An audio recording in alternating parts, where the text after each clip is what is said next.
So what's happened is I've left 20-degree, warm, sunny London and come to drizzly for see Oslo. These are some of the destinations that I could visit. National Theatre, Royal Palace, Parliament Building, City Hall. They tend to be good, don't they? One of the musty areas is the Opera House. It's on the waterfront and I'm going to walk along there and see if I can get a ferry to one of those little island things. Apparently there's some museums on islands and they tell you about like old Norway and like Vikings and stuff like that. Oh, Karl Johan's Gate. This is apparently the main street, I've heard. It's rated as the 6th top thing to do on TripAdvisor. So glad we're ticking them off. I have a strong suspicion that this Opera House is new. I think I do actually like it, you know. Do I dare risk it? Well, it's fine. I've never been on such a grippy surface before. Perhaps I should illustrate. Oh, he's illustrating for me. Well done. It's interesting that in Scandinavia they would create this kind of mountain-esque climb roof when obviously they have so many real mountains that they all know and love. I was on my flight yesterday. It's from London here for the weekend. Probably on my flight map. I've been on another Opera House route before in Cologne, and I remember that people had to be guided around the roof during concerts because it was designed to be walked on, but then they realised that when there were shows on, you could hear the people walking above on the roof. Quite a large design flaw there, I think. What I think is interesting is that some architects and engineers probably spent years of their life and millions, tens of millions, even hundreds of millions of krona building this. And I've just only been in for about 5 minutes. Oh, from this angle, it's like an iceberg rising out of the fjord. Fish rack art. There's obviously something awry with this place.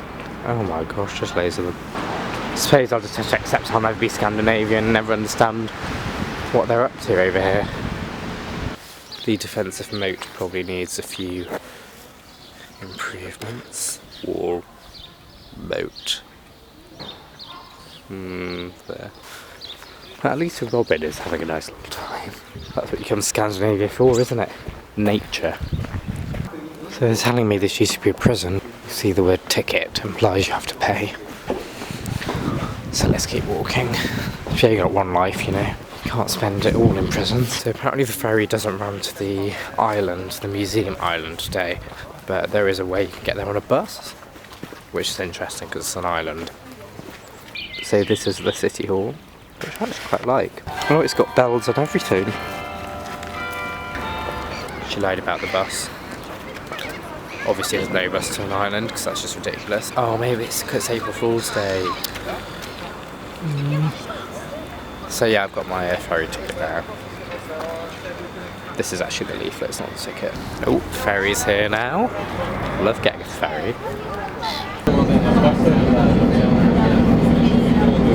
So that was a successful boat trip. This is fun, walking around random residential streets in Norway. It genuinely is enjoyable to see how the average Norwegian lives. This is how the average Norwegian lives. Bet a few Norwegians have been on school trips here. It's a basically a model recreation village type thing of Viking life. It's called the Folk Museum. I prefer these kind of experiential learning journeys. I wonder whether this church is original. Oh, it says they're lengthy sermons. No wonder there's so many atheists in Norway now. For example, we have these weird totem-like things up here at the top.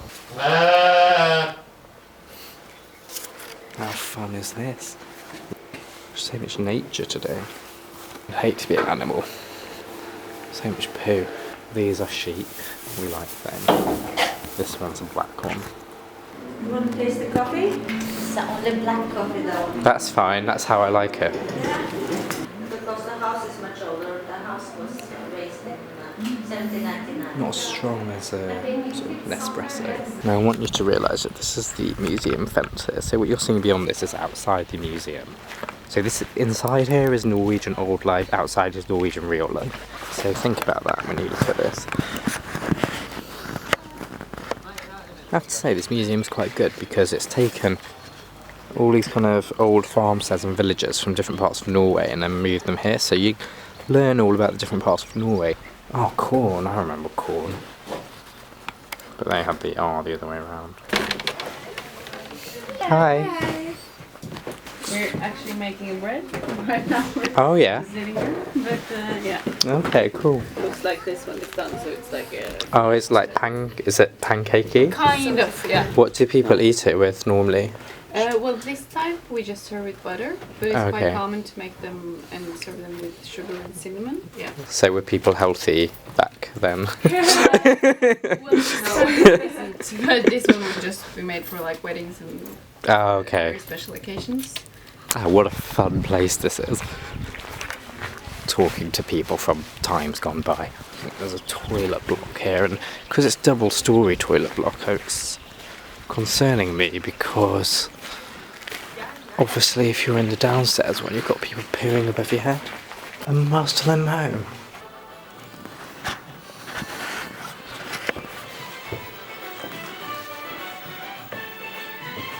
Well, the immigrants seem to be doing well, don't they, compared to some of the Norwegians I've seen on this visit. So I've been working the oven all day. Because would that have heated the house all the night, or would it be cold in the night? It would be cold. It was a very poor area, so you would try to save as much wood that you could. We've come a long way, Yes. humanity. So kicking off day 2, we're starting in the Mathhallen. So the challenge is to find somewhere that sells coffee now. This just sells fish, because we're in Norway. So I think this is the emerging Shoreditch district, Oslo. Now this is the oldest suspension bridge in the Norwegian capital, built in 1852. Now we're going to go hit Grunnerløkka. I never know how you say all of these words because obviously they've got so many different letters. I have been getting quite annoyed actually at how good Norwegians speak English. I mean, someone said to me yesterday, Oslo is boring AF. I was like, how do you know that? And the other thing someone said to me was how people are on the dole. And I'm like, how do you know the word dole? Now I've made a coffee stop, which for those of you who know is incredibly rare for me, but apparently Norwegians drink coffee, so all part of the culture, isn't it? Coffee, sitting in cafes, windows, zebra crossings, men, women, balloons. I'm off to the Vigeland Park. Limited health and safety regulations here, but then Scandinavians are known for being sensible, so maybe they don't need them. I suppose when you're out with the bears in the mountains, you've got bigger concerns. It's much more of a formal park than I expected. I thought there were kind of going to be sculptures sort of dotted around hills and you could kind of explore a bit, but it's very formal. Also the toilets are closed. I wonder if an artist has ever made a sculpture where they have their clothes on. I thought these were sculptures, but they're actually just sort of Hessian covering the plants. I guess they could be sculpture because art is what you make it. Well, we've seen it. And if I'm being honest, I'm not actually sure there's too much more to do in Oslo, so I'm going to sign off.